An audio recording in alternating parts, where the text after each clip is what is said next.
Good evening. This is what's there to say. And briefly, I want to speak about Jurgen Klopp. Now, obviously, he left Liverpool. He resigned as a Liverpool manager. He announced it earlier on this year. I believe it was before the Carabao Cup final, and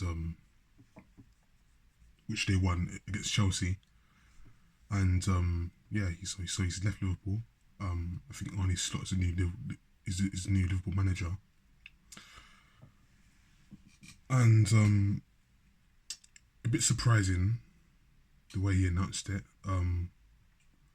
Was it helpful to announce it during the season? Some would argue not, but it is what happened. And I think there's a certain narrative about Jurgen Klopp in a sense that where he's been seen as the underdog in in in other terms, he's been seen as an underdog that was competing against the giant Pep Guardiola with his billion pound squad, which is a bit of an overrated narrative, but that's what's being said from certain fans, especially Liverpool fans. But with that being said, I don't know if it was the case that the pressure got to him, because I do believe that Jurgen Klopp had the ability to kind of go again, restructure, rebuild a new team, but clearly maybe his heart wasn't in anymore. Maybe that's the case. We've seen a similar thing at Dortmund, when after they won back-to-back titles, league titles, then they went to the final and lost to Bayern Munich. He wasn't able to rebuild. If anything, Dortmund went downhill from there, and he was in charge, and eventually he left. So, this could be a case of history repeating itself. But the fact is that Jurgen Klopp is elite for what he did at Mainz, getting them promoted into the Bundesliga. Success. Obviously, what he did at Dortmund, winning back-to-back league titles, and Liverpool as well. He won a Premier League title during COVID, but it's still a league title. He got to 3 Champions League finals, won the FA Cup, won the League Cup. So technically speaking, he's won every trophy that there is to win. So you can't knock him for that. And so, what would his legacy be? If he had stayed longer, I think without question he would have more of a legacy. And I remember doing a video after they won the league title that maybe he could go on and be another Ferguson type of manager. But clearly I was wrong. Clearly I have been proven wrong in hindsight, because he's now left Liverpool. He's now left the Premier League, and it's a sad day, I would say, because he was very charismatic. You kind of always got the impression that he was a very jovial character, and I think it was a shock for Liverpool fans that he was leaving, but it was a shock, but not really a shock. If you look at his history of just leaving clubs when it seems as if they need to go through a rebuilding process. But to his credit, Klopp has kind of rebuilt the team in a certain way.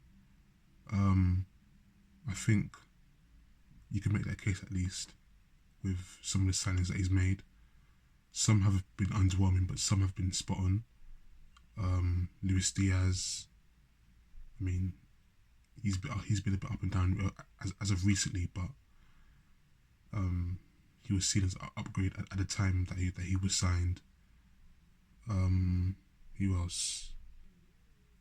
I think some of the academy players that Klopp has promoted has been very, very good. Harvey Elliott, for instance. So there is that. So the point is, I think if we were to reflect on the legacy of Klopp in the Premier League,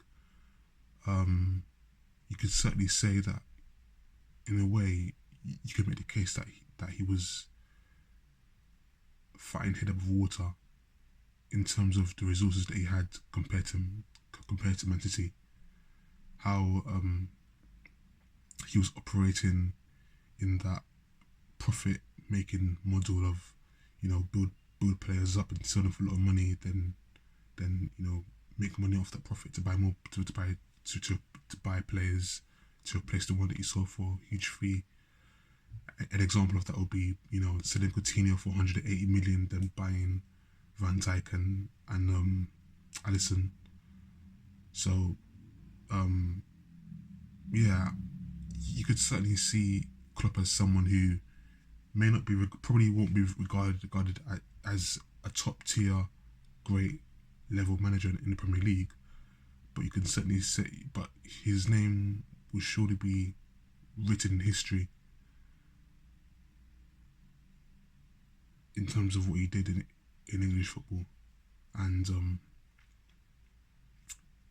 apparently he's retiring from football fully. I'm not sure how true that is, but it would be a shame. But that aside, I think credit should be given where it's due in regards to the things that he achieved with Liverpool Football Club. Even though there were, failures during his reign, I think the title race, the close title races with Pep Guardiola, with Man City, in 2019 and 2022, even though they were close races, I mean, you can't really say they bottled it because they gave City a run for the money those 2 years.